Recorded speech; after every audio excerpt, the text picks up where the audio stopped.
जब भी कोई निर्णय लेने की प्रक्रिया में आप उतरते हैं, सबसे पहला स्टेप क्या है?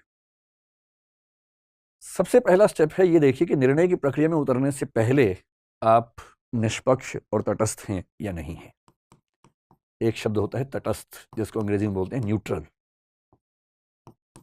तटस्थता को न्यूट्रलिटी बोलते हैं। इससे मिलता जुलता एक प्रसंग है निष्पक्ष या निष्पक्षता कह लीजिए। इसको बोलते हैं इम्पार्शियल होना या इम्पार्शियलिटी एज ए क्वालिटी।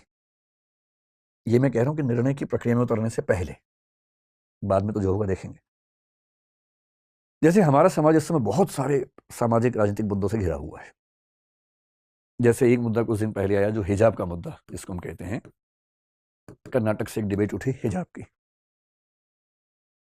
फिर एक मुद्दा आजकल चल रहा है यूनिफॉर्म सिविल कोड का, जो कि हो सकता है कि जल्दी ही किसी रूप में हमारे सामने आए। फिर पॉपुलेशन बिल के बारे में बात चलती है आजकल। उत्तर प्रदेश में आया भी था और अभी कुछ और राज्यों में आने की बात है, शायद सेंटर में भी आए।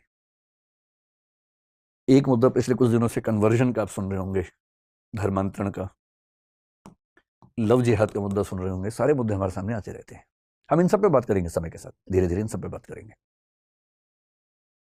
पर किसी टॉपिक पर बात करने से पहले देखना जरूरी है कि हम पहले से फैसला ले तो नहीं चुके हैं। और सबसे बड़ी दिक्कत हमारे समाज की है कि फैसले पहले हो चुके हैं, विचार बाद में होता है। सही प्रोसेस तो ये कि पहले विचार हो फिर फैसला हो, पर फैसला पहले होता है। मेरे बहुत सारे दोस्त हैं, हिंदू हैं, मुसलमान हैं, सिख हैं, हर धर्म के लोग। मतलब वैसे तो मैं बहुत ही अकेले टाइप का आदमी हूँ, दोस्त ज़्यादा है नहीं, पर जो हैं उनमें मतलब डाइवर्सिटी ठीक ठाक है।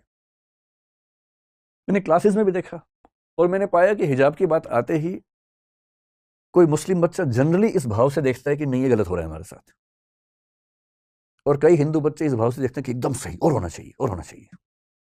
और मजे की बात है कि टॉपिक क्या है ना इसको पता ना उसको पता है। कर्नाटक हाईकोर्ट का जजमेंट क्या है 128 पेज का, ना इसने पढ़ा ना उसने पढ़ा।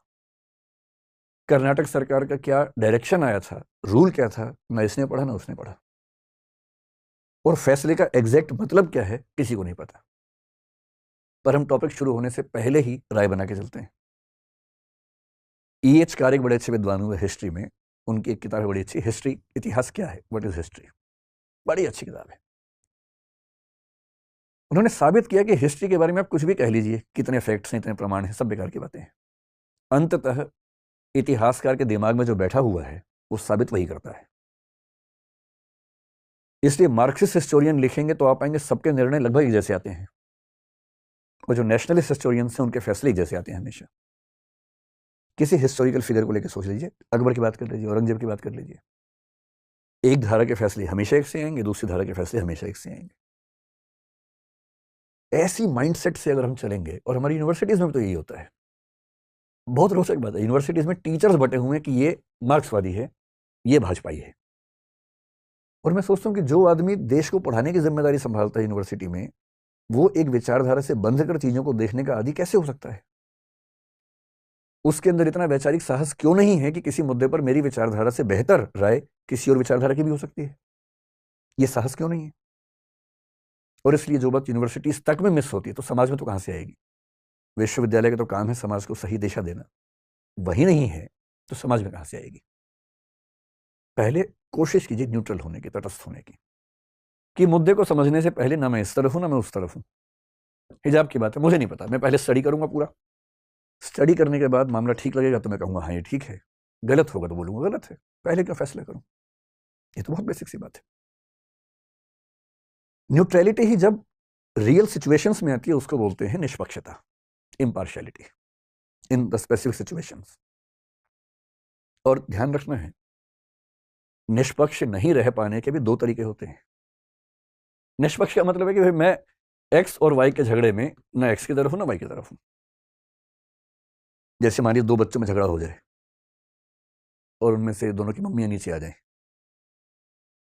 जनरल परसेप्शन ये है कि मम्मी बच्चों के झगड़े में अपने बच्चे का पक्ष लेगी। ये ऐसा नहीं कि सोशल कंस्ट्रक्ट की बात हो रही है, बायोलॉजिकल लेवल बात चल रही है, क्योंकि मदर्स का लव आमतौर पे अनकंडीशनल माना जाता है। और ये बात मैं जो कह रहा हूं मैं अफवाहों के बेस में नहीं कह रहा हूं। एरिक फ्रॉम बहुत बड़े मनोवैज्ञानिक हैं, उनकी किताब है द आर्ट ऑफ लविंग, उसके बेस पे कह रहा हूं। मदर्स का लव आमतौर पर अनकंडीशनल होता है। कि मेरा बच्चा परेशान है तो फिर मैं अपने बच्चे के साथ हूँ। मुझे विचारधाराओं से, राष्ट्र, समाज, राजनीति, इन सबसे मतलब नहीं है, मुझे बच्चे से मतलब है।